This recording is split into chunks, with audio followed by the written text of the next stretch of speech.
अस्सलाम वालेकुम दोस्तों, मैं हूं असलम आलम और आप देख रहे हैं गल्फ एक्सपर्ट। दोस्तों, इस वीडियो में कतर के बारे में एक बड़ी खबर शेयर करने जा रहा हूं। इस अपडेट को सुनकर के आप चौंकेंगे ज़रूर। इस न्यूज़ को सुनने के बाद में आपकी जेब पर हल्का फुल्का बोझ महसूस ज़रूर होगा, ज़्यादा नहीं लेकिन थोड़ा ज़रूर होगा।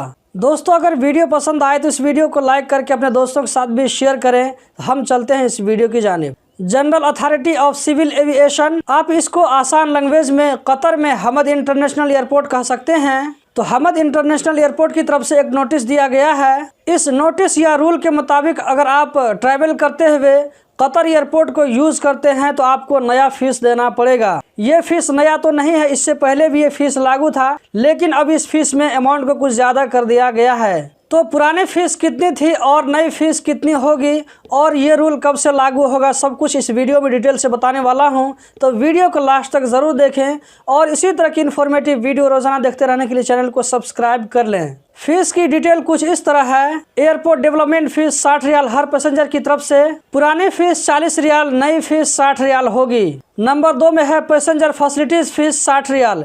इससे पहले ये फीस 35 रियाल थी, जो कि 60 रियाल होने वाली है। नंबर 3 में है passenger safety and security fees 10 riyal हर पैसेंजर की तरफ से। इससे पहले ये फीस नहीं थी, अब नए रूल में इस फीस को ऐड कर दिया गया है। Air fleet infrastructure fees 10 riyal हर पैसेंजर की तरफ से। इससे पहले ये फीस नहीं थी। ये फीस कार्गो और कोरियर के बारे में है। अभी जो दोस्तों मैंने आप लोगों को 4 तरह की फीस बताया है, ये सारी फीस हर पैसेंजर की तरफ से देना होगा, लेकिन इसमें कुछ कैटेगरीज के लिए छूट भी है। जैसे 2 साल से कम उम्र का दूध पीता बच्चा जो कि बिना सीट के अपनी माँ के गोद में हो। ऐसा ट्रैवलर जिसका कतर में ट्रांजिट है लेकिन सेम फ्लाइट से ट्रांजिट है, अगर वहाँ पर फ्लाइट चेंज होगा, दूसरे फ्लाइट से ट्रांजिट होकर के जाएगा तो फिर उसको ये फीस देना पड़ेगा। अगर कतर एयरपोर्ट पर फ्लाइट चेंज नहीं हुआ है, जिस फ्लाइट से आया था उसी फ्लाइट से जा रहा है, तो उसको ये फीस नहीं देना पड़ेगा। इसी तरह वो वर्कर जो कि फ्लाइट में ड्यूटी कर रहे हैं, जैसे एयर होस्टेस और प्लेन उड़ाने वाले, तो ऐसे लोगों को भी ये फीस नहीं पे करना होगा। लास्ट की जो फीस है वो कार्गो शिपमेंट और कोरियर के बारे में है। ये फीस पहले नहीं ली जाती थी, लेकिन अब इसको भी पे करना पड़ेगा। दोस्तों, मैंने जो इस न्यूज़ को लिया है वो है कतर का अल-शर्क न्यूज़पेपर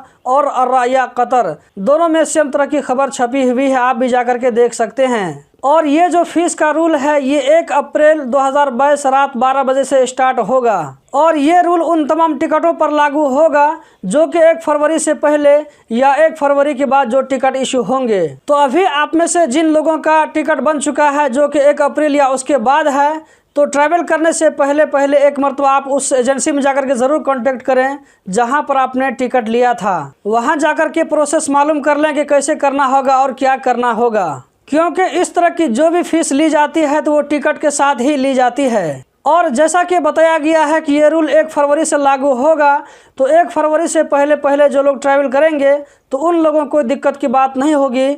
उन लोगों को 60 रियाल नहीं बल्कि 35 रियाल या 40 रियाल ही पहले वाली फ़ीस पे करना पड़ेगा। तो दोस्तों, आप यहाँ पर ये कह सकते हैं कि अब आप जो है 1 अप्रैल के बाद से अगर ट्रैवल करेंगे कतर का या इस एयरपोर्ट को यूज़ करते हुए आप ट्रैवल करेंगे तो आपको 65 रियाल ज़्यादा पे करना होगा, जो कि इससे पहले 65 रियाल कम था। इस वीडियो को जितना हो सके अपने दोस्तों के साथ भी शेयर करें ताकि उन्हें भी इस जानकारी के बारे में मालूम हो सके। तो दोस्तों, यही थी आज की वीडियो। उम्मीद करता हूँ ज़रूर पसंद आई होगी।